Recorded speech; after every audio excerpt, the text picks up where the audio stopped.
Silva and welcome to another Monday morning art talk. So today's topic is I want to let you guys in on a little bit of an industry secret, something that's not discussed too much because of maybe reputation, maybe because of ego, but it's a very common thing. I've been in the art industry for many years, worked with many professionals, know a lot of professionals.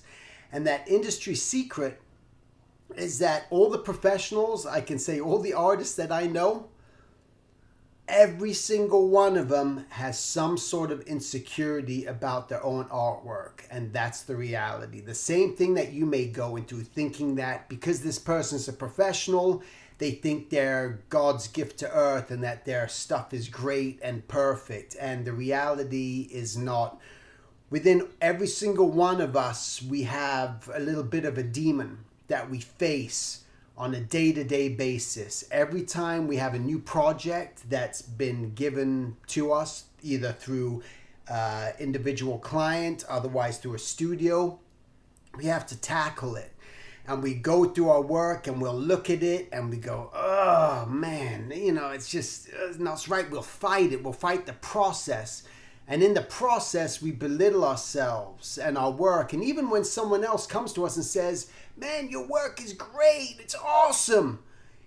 Even though you get that, you still within inside, you feel, it could be better. There's something missing. There's something not right. So it's one of those things that we are all going through as artists on every level. I don't care if you're an actor.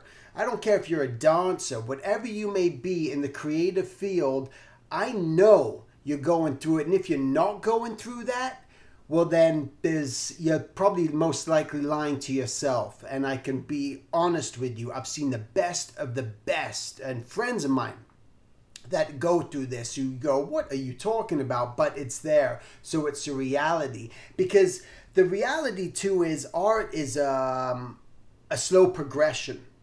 And it's something that we're always learning to improve upon. You have to be. Like watering a plant. If you don't water the plant, it's going to die, right? If you don't feed your fish, it's going to die. If you don't feel and nurture your own soul, it's going to die. And with your own work and that progression, it's learning. And we're all learning. And you know what I've learned with art too? Something just might sidetrack, might tie in.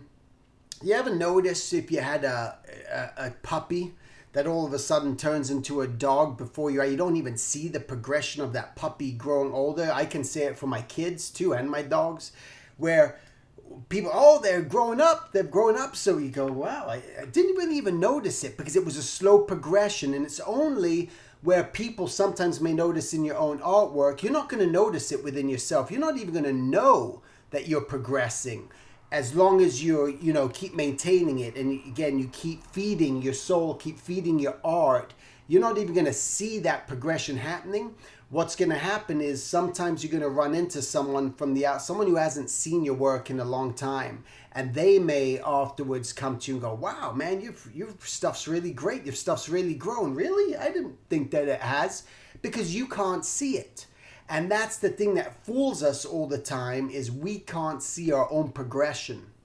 And that's why it's just so important just to make sure that you are nurturing that skill. And again, not feeling so bad about yourself that you're not growing. As long as you're working at it, you are growing. Trust me. Yes, do you need to hone in and focus on specific things? Maybe you're horrible at drawing gestures, or pushing your pose, or drawing hands, or drawing caricatures, or whatever it may be that you may find a fault. Know what that fault is. You have to be aware of your faults and your shortcomings within your own artwork, because only through that awareness can you become greater. If you aren't aware that you're struggling at something, well, then you can never get better. And this is why all the artists that you may look upon and admire out there have all at some point come to an awareness within themselves that they're not really that good at something and that they need to work harder and get better. And this is where they start training themselves, and this is where they start educating themselves and learning and doing all that good stuff. So that's the thing that you have to do. So that's the biggest secret, really. One of them. I got other secrets I'll share with you. But that's one of the big things that's just very important just to understand is we're all in this together. We're all going through the same thing. There's no one that's just great and brilliant and the most amazing person on the earth, and they don't feel it within themselves. And that's it. So study, learn, grow. Don't feel bad about where you're at. Don't worry about all the other people and what they're doing. Just hone in on your own craft. Focus, focus, focus. This is a repeated theme within the Art Talks, and eventually you'll start achieving what you have to do. But most importantly, and maybe I'm just going to end this with every Art Talk that I do, think outside the box. Stop trying to fit in within a mold of what you're seeing everyone else doing. You have to go above and beyond and just keep using your imagination just as much and think, where is there a need? What else can I do? I don't want to devalue myself. I don't want to devalue my art. I'm not going to, partake in some of these horrible websites, that are out there and getting $5 for your artwork. There are other ways, but you got to use your imagination and you got to think outside. Again, quit looking at what other people are doing or what they're not doing. It's up to you. I'm living proof of all this. Guys, I've just from the get-go, I had no formal education. I just had the will and desire to draw. I've always thought outside the box. I've always tried new things. One thing led to another. It doesn't happen overnight, and things will happen for you as long as you are of the right mindset and not in a depressed state that you just stay in a deep, dark place and you can't get yourself out. So try it all, and that's it. So thanks again for watching. I really appreciate you guys if you send me comments and any thoughts for, if you want to discuss something through the Art Talk. And that's it. You can follow me on facebook.com/Steven Silver, and my website is silvertunes.com, where you can see a bunch of other things that I'm posting on there and sharing. All right, so I'll talk to you next Monday. Take care.